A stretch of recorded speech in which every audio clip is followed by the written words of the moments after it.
Wherever you sit, stand, whatever you touch, there is memory and transaction happening all the time. It must be a conscious process. If it's a compulsive process, then you will pay the price for it. It is not that this is sin, that is sin. The question is, what is your priority in your life?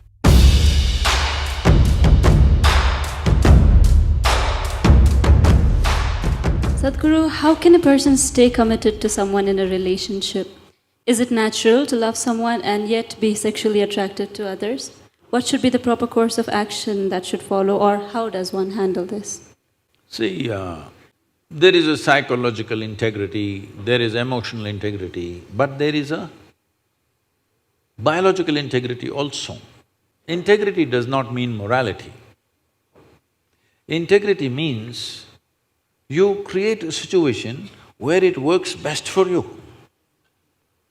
So when we say integrity, suppose I say, there is a certain integrity to my body, this means it's strong and resistant to a whole lot of things, isn't it? It doesn't mean I'm morally stuck in something. So I'm talking about… I want you to understand the word integrity in that context. We're talking about integrity in terms of strength of this life. So if that is the thing, is it true? Do you remember how your great-great-great-great-great-grandmother 10 generations ago looked like? Do you remember? No. But her nose is sitting on your face. Yes or no?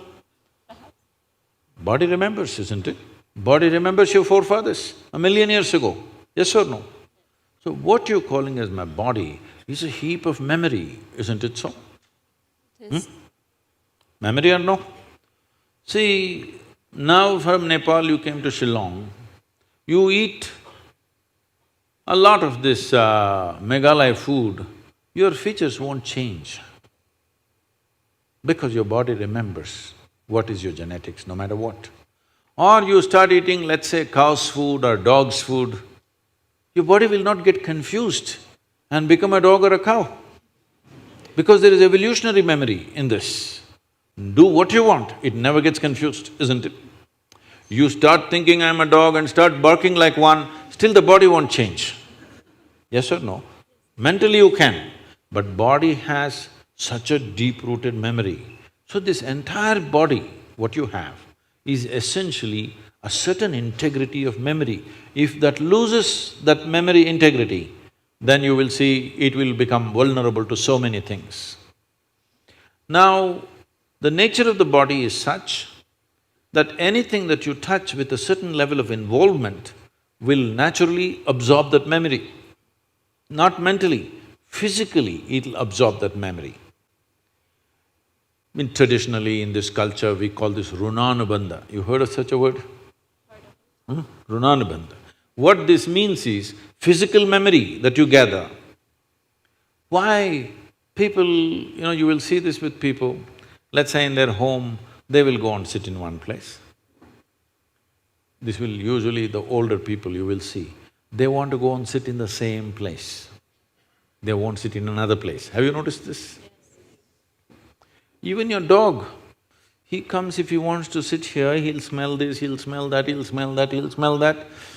And after much searching, he will settle down in that particular place. Next time you chase him somewhere, he comes, he goes and sits in the same place. Because there is memory. Today there is forensic equipment where you're sitting here right now, you went away. After 2, 3, 8 hours, if they come, not with a dog can easily do it. But with forensic equipment, we come here and just check this chair and we know it was you who was sitting here, not somebody else. So there is memory. Wherever you sit, stand, whatever you touch, there is memory and transaction happening all the time. Well, you come from Nepal, in India also it's very much there, in south is very strongly there, north maybe it's become weakened. People never give salt to another person. Do you know this? Here also? If somebody gives you salt, you say, please keep it there. Because there are certain materials which transmit memory much better than others. Salt, sesame seeds, lemons, like this if you give traditional people, they'll say, keep it there, I will take it. because they don't want to develop runanabandha with you. Now, in India, if you see older generation of people, if you try to shake their hands, they'll do like this, because they don't want to get runanabandha with you. Because the idea is to keep the integrity of your body's memory in such a way that it doesn't become vulnerable to other things, that you become a very integrated life. If you want to nurture yourself to be a certain possibility, then you have to maintain the memory integrity. This is what runanabandha means. You keep your physical memory to the minimal. A sexual interaction is something where a huge amount of memory is taken from one to the other. So, always, not in this society, everywhere else, forever people saw the advantage of keeping that memory to the minimal. If you make that memory very complex, you will see to be at ease will become very difficult after some time.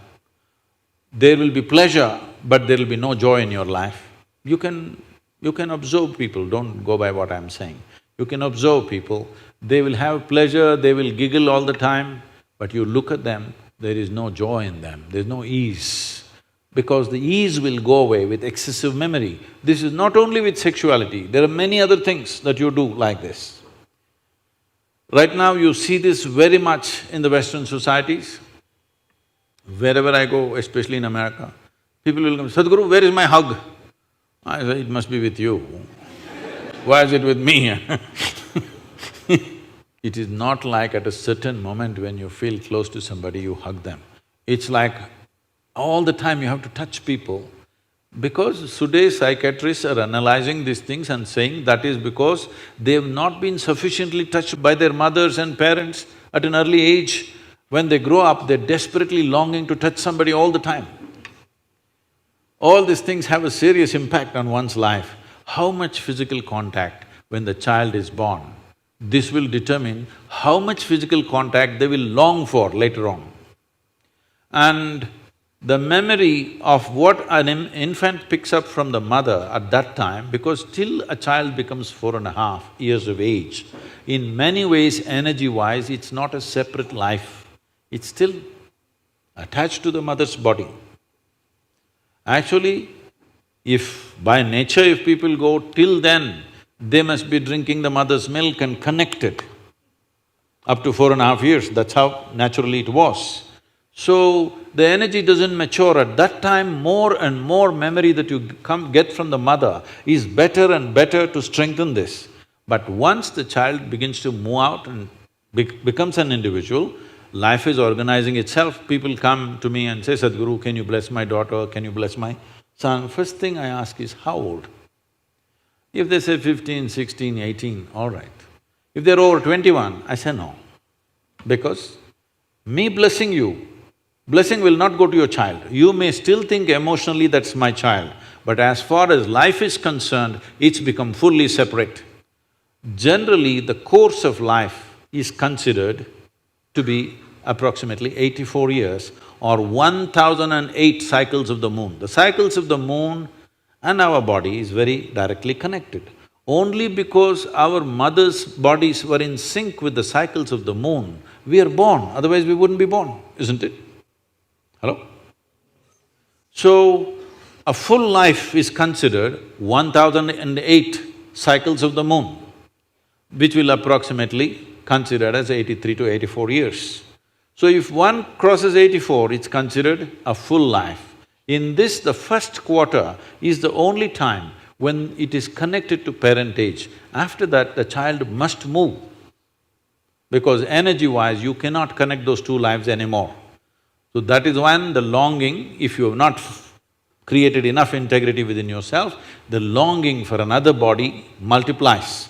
Even though the hormonal phase may be higher between 15 to 20, the longing to bind and bond with somebody increases after 21 years of age, because unknowingly you're like a satellite who fell off the main mother. You come off the motherboard.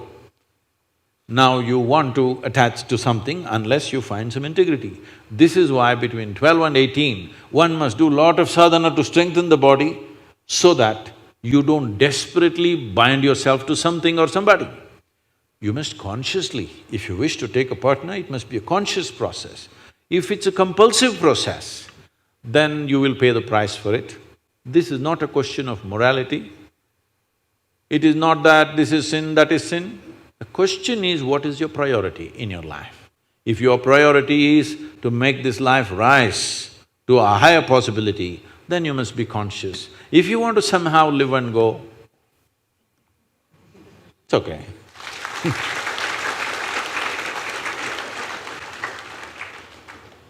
Thank you, Sadhguru. I'm sorry if I discouraged You